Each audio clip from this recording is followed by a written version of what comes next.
on behalf of our Chief Executive, Andrew Main Wilson, just to say, to pass on his apologies that he couldn't be with us as planned yesterday. There was a technical problem and he couldn't connect to the event, but he was very keen to be with you all and to speak to you and engage with you. So sorry that the technology didn't enable that to happen, but hopefully both of us will be able to travel to India and meet you all in person sooner rather than later.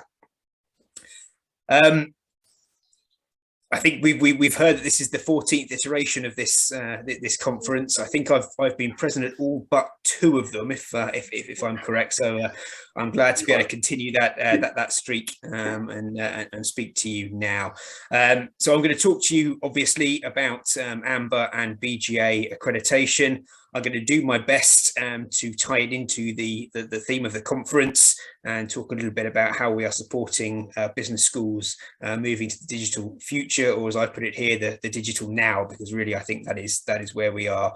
And if we're not moving that way, then we're going to have to be doing so pretty quickly. So for those of you that don't know me, I am Mark Stoddard. I am the Director of Accreditation for AMBA. I am also the Director of BGA Services, so I have overall responsibility for all elements of the BGA service and products. So the first thing I'd like to say is that as of 2019, we are one organisation with 2 different brands operating under that organisation. So the official organisation name is AMBA and BGA Limited, and underneath that is these 2 brands, AMBA and BGA. So I'm going to talk about both of them separately. I think most of you will be pretty familiar with AMBA. Some of you may be less familiar with BGA, so I'll spend a bit more time talking about that particular option. So AMBA, the Association of MBAs, we are the leading program-specific business school accreditation body, part of the Triple Crown.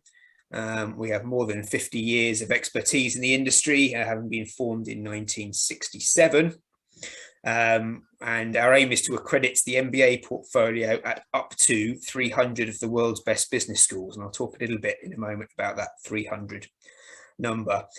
And one of the things that sets the organisation, or this brand apart, besides being very program specific on the MBA, is that we are a consumer organisation. So we were established by MBA graduates initially coming back from the USA, back to the UK, and they wanted to promote the value of this qualification to their colleagues, to their peers, and to organisations and other stakeholders. And so that's very much where we continue to come from. We're very much about consumer protection, and our accreditation really looks at, are we able to recommend this MBA programme to other potential students? So we've been active in India since 2005. The first accreditation was at MDI in Gurgaon. Currently, we have 12 schools accredited. 4 of those are IIMs, and pretty much literally just before the pandemic hit all of us, ISB in Hyderabad became an AMBA school, AMBA accredited, and in doing so became the 100th Triple Crown school in the world.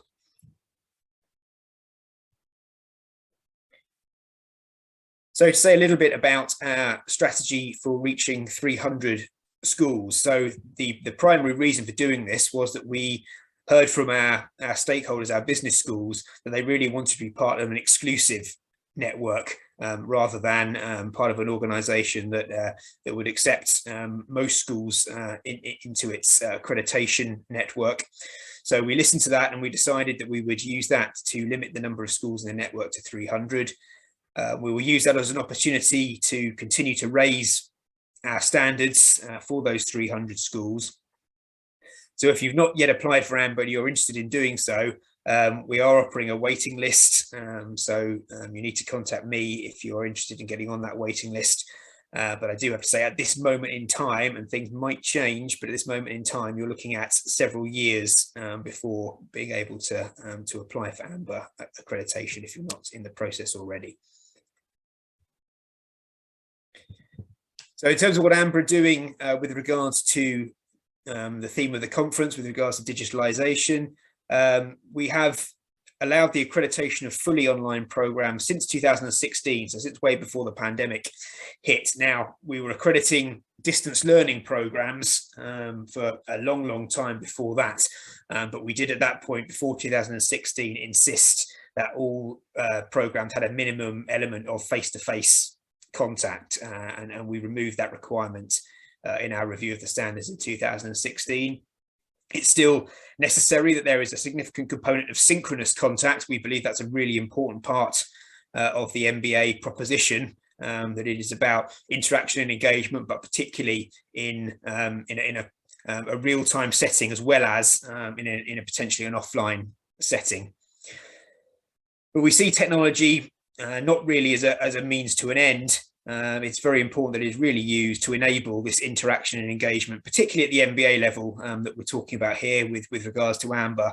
That is really the value of an MBA program. It's about having that interaction and engagement with peers, with faculty, with other stakeholders in the industry. And so technology should really be just an enabler for that, to enable it and enhance that interaction and engagement. We also require that things that we've talked about in the previous session are there in any MBA curriculum. So IT, big data, analytics, information management systems. We require that all those sorts of things are taught in an MBA core curriculum. And at AMBA, we enable the discussion of best practice, particularly in this sphere. So we've obviously got a lot of experience of working with online and distance learning MBA programs. We're very keen to share that best practice with schools.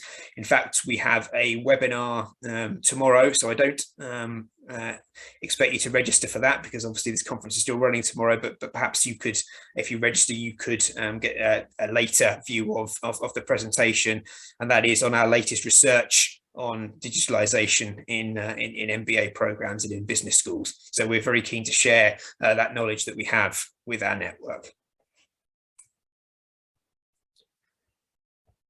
Okay, so if I can turn now to talk about Business Graduates Association, BGA.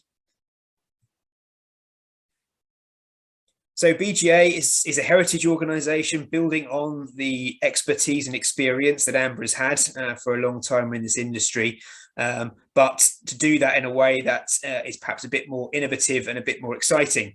Our vision for BGA is to be the global movement for responsible management, positive impact, and lifelong learning.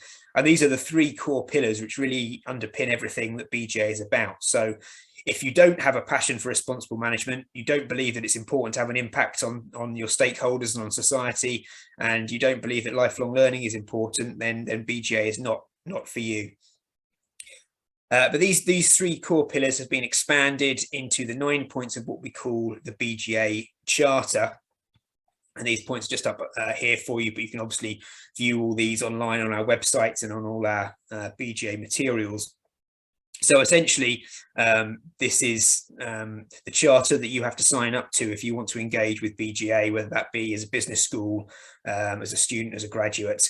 You have to sign up to say that you believe in these 9 principles of the BGA Charter. So this slide just puts AMBA and BGA side by side and looks at a little bit of the differences between the two. So AMBA is about quality enhancement. You have to be demonstrably excellent before you can engage with AMBA, and that's partly because you have to you can only become a member of AMBA once you are accredited. So you can't become a member and then develop and then get accreditation.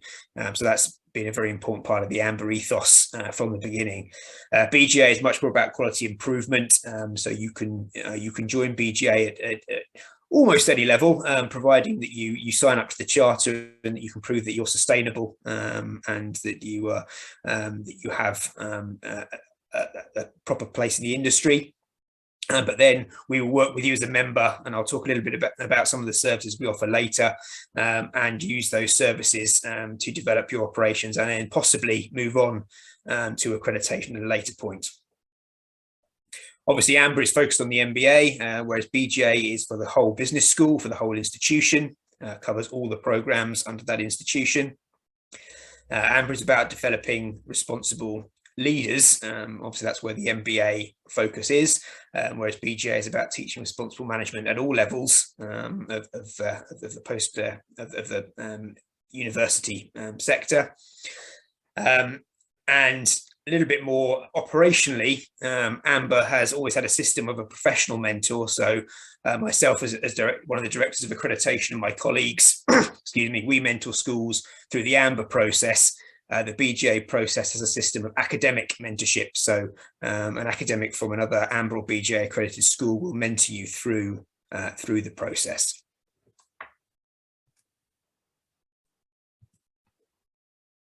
So I said a little bit earlier that we think that BGA is a little bit more innovative than many of the other accreditation bodies that are out there. These are some of the ways that we think that we've tried to bring that to life. We are the first accreditation body that we know of that had a really explicit focus on not only on responsible management, but to specifically reference the United Nations Sustainable Development Goals as key areas of our accreditation criteria. And we believe that's really important to add to that that story about the Sustainable Development Goals and have that as a clear focus in terms of what we're trying to help business schools and other stakeholders achieve. We have the continuous impact model, and I'm going to talk a little bit about that in a moment. But we think this is really quite innovative and one way of demonstrating accreditation in a very specific way. We have a unique validation option, which can be seen as an in-between stage between membership and accreditation. If you don't feel that you're ready yet for a full accreditation, either you don't feel that you're at the standard yet, or maybe you just don't have the resources to go through a full accreditation, validation is a desktop review of your school's quality and your adherence to the BGA Charter. So it is a desktop quality assurance mechanism, but not a full accreditation visit. So that's an option that's open to you as a BGA member. You don't have to go through the validation process. You can go straight to accreditation if you wish, but we think the validation is a really interesting option that schools have available to them. As a BGA member, you get a free annual desktop review. And so you can choose almost any area of your business school, if you like, to have a desktop review on, and you can use this as part of your continuous improvement journey. And experts at BGA, so it'd usually be myself, but plus one or two academics from within our pool of assessors, will look at. To be honest, most schools use it to look at a particular program. You don't have to, but you could do. So, for example, if you wanted to have a review of your MBA program, you could submit that as part of your annual desktop review, and we would provide you with the report on that, whether it how much is close to meeting industry standards, industry best practice, and any ideas and suggestions for improvements. And then free student membership. So with AMBA, all your MBA students and graduates can become members for free, but with BGA, once you're a member of BGA, all your students at all levels of the business school can become a member of BGA for free and receive a whole range of services, networking, lifelong learning opportunities, all sorts of things. And then as you proceed through the various tiers, validation and accreditation, that opens up membership for your graduates as well. So these are some of the areas that we think are really quite exciting about BGA that's different from what a lot of the other accreditation agencies are offering. So these are the three tiers of engagement with BGA. So membership, validation, and accreditation, sort of displayed visually here for you. And as I've sort of mentioned, each tier opens up new opportunities for you to engage and to access other services. So the continuous impact model that I've talked about, what this essentially does is look at your impact in a number of different spheres that are all there in this diagram for you. Now, I can understand that some people find the continuous impact model quite scary, and there are lots of documents on our website about this that make it look quite complicated. Actually, it's very simple at its heart. And there are really three key elements to this. So the first one is, what impact do you want to have? And that's the sort of model part, if you like, of those three words there. Define what impact you want to have. The second part is to prove that you are having that impact, and that's the sort of the impact part. How can you measure, demonstrate, prove to the world that you are having an impact on your stakeholders? And then thirdly, as you measure that impact over time, what do you learn from that? And that's the continuous part, really, if you like. What do you learn from the changes in impact over time? Now, obviously, if your impact is improving over time and you're meeting targets that you want to hit, that's a very positive story. But there's actually nothing wrong with, for example, having a slight negative decline in one particular impact, as long as you are showing that you are learning from that. If for example, a very basic example, that your academic output is declining, and that's one of your key impact metrics, what are you doing to change that decline? What is that teaching you about what you're doing, about what you're offering in terms of your business school? So in terms of our current situation in India, we only launched BGA in 2019. So in more than half of BGA's life, we've been operating in pandemic conditions, which is less than ideal. But we have 200 members in BGA, institutional members. 5 of those are in India. 2 of those are in the accreditation process. And we've set up a BGA India chapter formed of our BGA schools to really make sure that we're offering the best possible services, best possible networking opportunities for our BGA schools in this important part of the world. So we really are treating India very seriously. We were all set to come out and do a big physical set of events in 2020, just before the pandemic hit. Obviously, we had to cancel that, but as soon as we can do it, we will do it, and we will demonstrate how important we see India in terms of BGA's development. So again, just to point to a few areas around how we see BGA impacting on the digitization agenda. One of the key things is that we've really seen and tried to position BGA as about innovation over prescription. And we can see that in a number of different ways. I think the primary one is the continuous impact model. What we don't do is say, these are the impact metrics you should use in your SIM, your continuous impact model. What we want you to do is you choose the impact metrics that are most relevant to you, most relevant to your mission, and we will help you make sure you are measuring those and ultimately achieving those.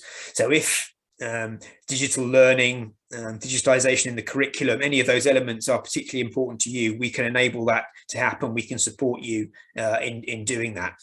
A second tier of support comes through mentorship. There are 2 elements of mentorship in the BGA proposition. One is through accreditation, which is a mandatory part of the process. You have to have an academic mentor through the BGA accreditation process, and they will be able to support you in your digitization journey. But there is also an optional mentorship scheme for schools that are just members of BGA and want to take advantage of a more one-to-one sort of hand-holding type service. If you had a specific aim in mind, which might be digitization, and we could obviously get you a mentor that has specific expertise in that area to provide real help in that agenda. We have a lot of thought leadership on digitization, both in terms of delivery, but also in terms of curriculum and how you can bring those skills to bear for your students. 2 examples. One is Business Impact, the BGA magazine, which has quite a lot of articles on these themes, these areas, and that's a really useful area. The second element I'd like to talk about is the capacity building workshops. These are workshops that we offer for our BGA member schools. We've been doing them throughout the world. We are going to bring them to India early next year, and these are on themes that schools tell us that they want to get advice on, get networking development on, and these are really helpful ways to support your continuous improvement. And so I know that digitization will be one of the key themes for one of those capacity building workshops coming next year. And then networking, obviously, the BGA network is large, it's growing day by day, and that's a great way to learn from some of the best practice exemplars of using digitization, both in delivery and in terms of curriculum, for your schools and for your program. So that's a really amazing opportunity to learn from others, as well as obviously to share your own experiences with your peers. Okay, so that's all I've got to say at this moment in time. I don't know if this system will enable any questions to come through, but if not, you can always contact me through my email. There's both my 2 email addresses there. Probably the Association of MBAs one is the one I check more regularly, so if it's urgent, that's probably the easiest one to use. But I'd be very happy to hear from you and to support you in any way that I can. And thank you very much again for having me at this conference. Thank you, Mark. The system does allow, the chat box, they can raise questions, but so far no query has come.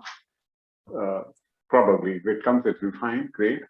And thank you so much for the introductory statements that you made about your, our association with you for a long time. We are very grateful to you for this. From the beginning, your own, help and assistance and friendship has really sustained us, frankly, let me tell you, because doing this kind of a service is not so easy as it seems. It's not, because I've seen this, it's very, very difficult to coordinate with all the top accreditation agencies and without stepping on anybody's toes and try to bring all of them together. It's not so easy. We have tried to do this and we will continue to do this, and continuous our own improvement will take place. So that's where it is. And thank you so much for your support and your friendship more than anything else. My pleasure. And we will continue to support you, as I'm sure all the other accreditation agencies here will do in the future as well. Thank you so much.